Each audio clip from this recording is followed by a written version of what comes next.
back off his head. Where am I? Don't worry about it. We got some questions for you. What? Are you? Ken Kesey, we have some questions for you. Alright. I'll answer all your questions if you guys promise to take this tape off my hands.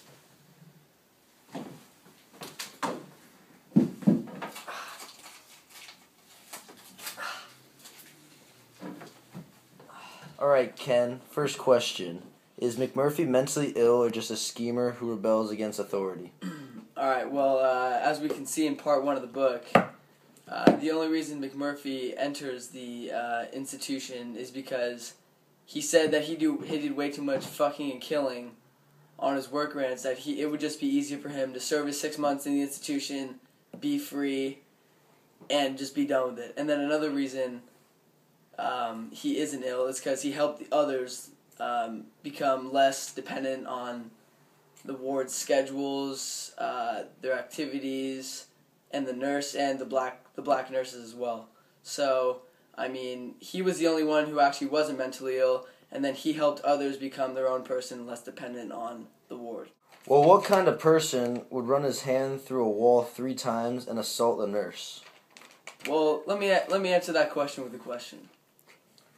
So, imagine if you were not mentally ill, you were in an institution run by a person who controlled your entire life. She controlled what you did, how you did it, when you did it. How would you respond if you were a guy like McMurphy? Okay, on to the next question.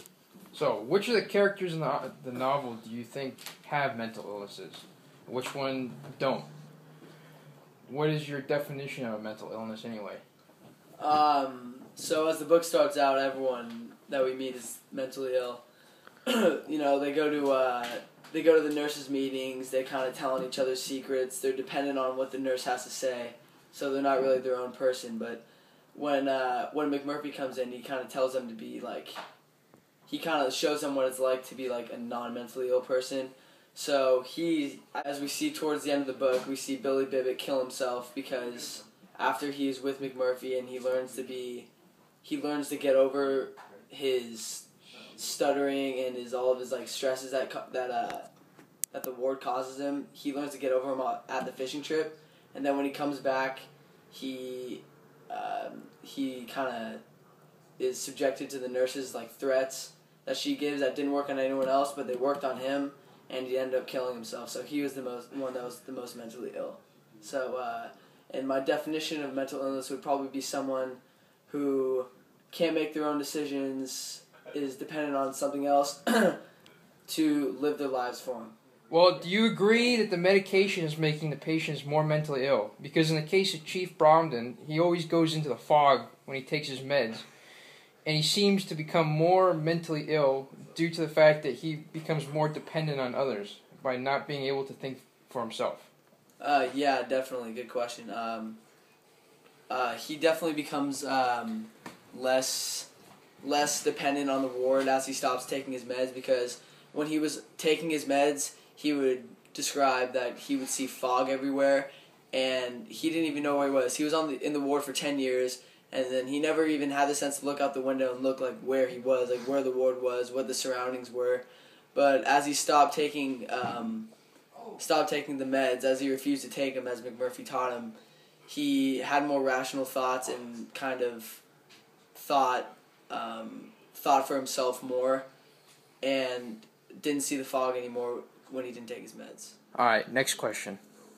In what ways does this novel challenge you to reconsider your notion of who is and who isn't suffering from mental illness?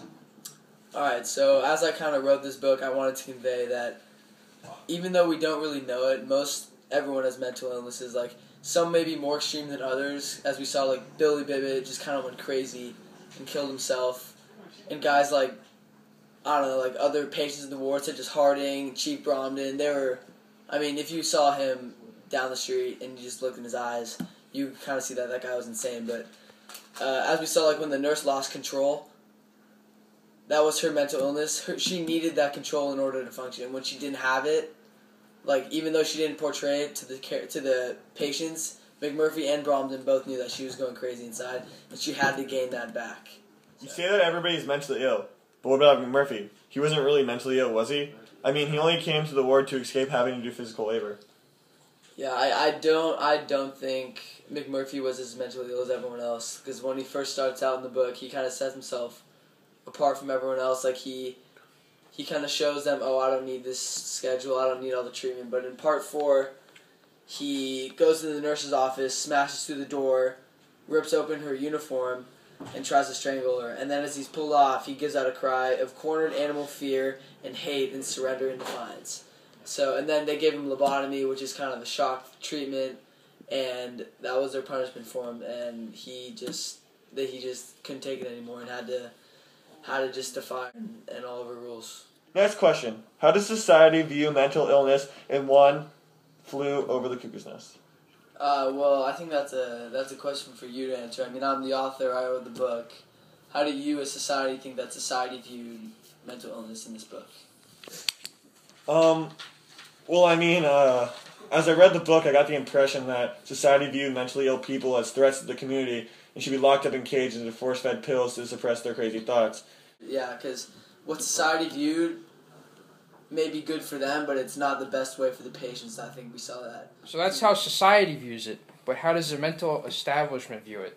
Are there any conflicting viewpoints expressed in the book? And if so, what are they?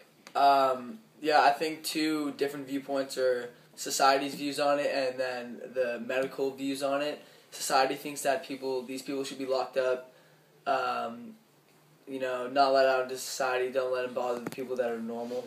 And then these medical people think that they should get help, get the help that they need, be around people that can help them get better. Well, the medical staff in the novel didn't really want to help the patients. They just wanted to suppress them, to make them to puppets. They wanted to suppress their thoughts with, medication. Yeah, that was kind of the message I tried to convey while writing this book, that the nurses didn't really want to help these patients get better. Alright, thanks Ken for the answers. We're going to get out of here. This is your own house. Well, I hope you guys got a good lawyer. I'll see you in court and hope you guys don't go to prison. We're just a couple high school kids. We're not even 18 yet. Well, you know what? I probably have a concussion from that bat that you hit me with. No hard feelings on the bat. You know what? I'll see you in court.